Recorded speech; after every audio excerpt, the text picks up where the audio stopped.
Hello bachcho, let's read this question. So this question says a blind person after walking 10 steps in one direction, each of length 80 centimeter, turns randomly to the left or to the right by 90 degree.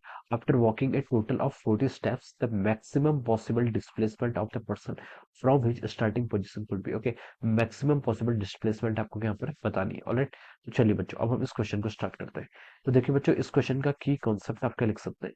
The key concept of this question, इस question में आपको maximum possible displacement यहाँ पर calculate करके बतानी है. Okay, तो इस क्वेश्चन का की कॉन्सेप्ट आपने क्या लिख लिया, maximum possible displacement. Okay, displacement का क्या मतलब होता है, डिस्प्लेसमेंट होता है आपका, देखिए, इनिशियल और फाइनल पोजीशन के बीच का जो आपका डिस्टेंस होता है. ओके, डिफरेंस होता है, that is called our displacement. Okay, तो देखिए बच्चों, इस क्वेश्चन में हमसे क्वेश्चन बोला है कि ब्लाइंड पर्सन, देखिए, after walking 10 steps in one direction, each of length 80 centimeter, turns randomly to the left or to the right by 90 degree. Okay, एक पर्सन है, ब्लाइंड पर्सन, मान लीजिए यहाँ से स्टार्ट करता है.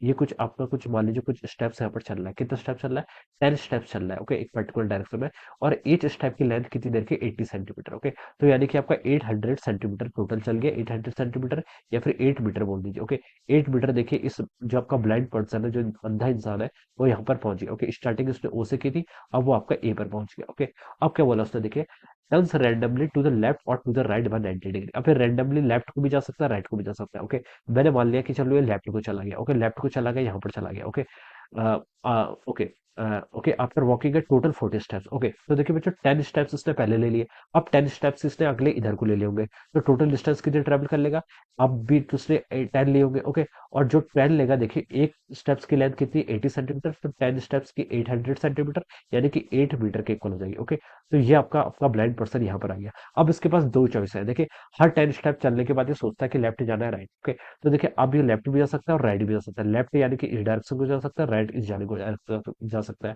क्वेश्चन बोला कि मैक्सिमम पॉसिबल डिस्प्लेसमेंट, अगर ये देखिए इस डायरेक्शन को लेफ्ट को चलेगा, तो ये फिर से यहाँ पर आ जाएगा, तो वो आपकी मैक्सिमम डिस्प्लेसमेंट तो नहीं आएगी. हमें क्या बताना है, मैक्सिमम डिस्प्लेसमेंट के करस्पॉन्डिंग बताना है. तो देखिए, इसको राइट को जाना पड़ेगा, किस डायरेक्शन को, राइट को.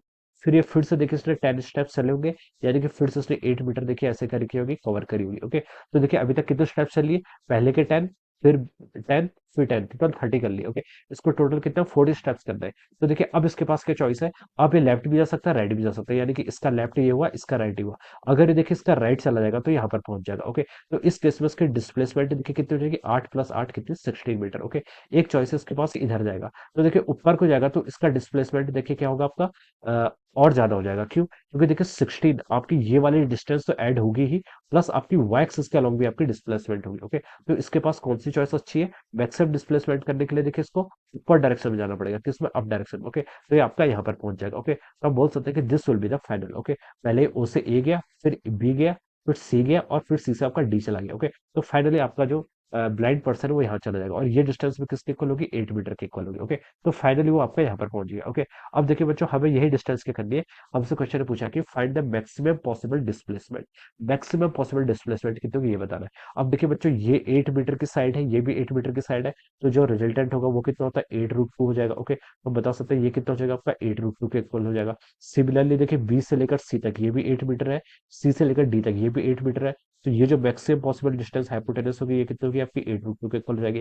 तो देखिए बच्चों, ओ से लेकर इसने डी की टोटल कितने डिस्टेंस, डिस्प्लेसमेंट क्या होता है, डिस्प्लेसमेंट आपकी स्ट्रेट लाइन होती है. ओके, जो आपकी मैक्स फाइनल और इनिशियल पॉइंट को जोड़े, so this is the line. और इसकी लेंथ कितनी है, देखिए 8√2 मीटर यहाँ पर है, 8√2 मीटर यहाँ पर है. तो हम लिख सकते हैं बच्चों, जो आपका नेट डिस्प्लेसमेंट आएगा, क्या लिख सकते हैं, जो यहाँ से आपका नेट डिस्प्लेसमेंट आएगा, वो इन दोनों का एडिशन हो जाएगा, यानी कि 8√2 प्लस कितना हो जाएगा आपका, 8√2 मीटर. इन दोनों को क्या कर लीजिए, यहाँ से ऐड कर लीजिए, तो इसकी वैल्यू हो जाएगी आपकी 16√2 मीटर के equal. Okay, so this will be the displacement, ये कितना हो जाएगा, 16√2 मीटर.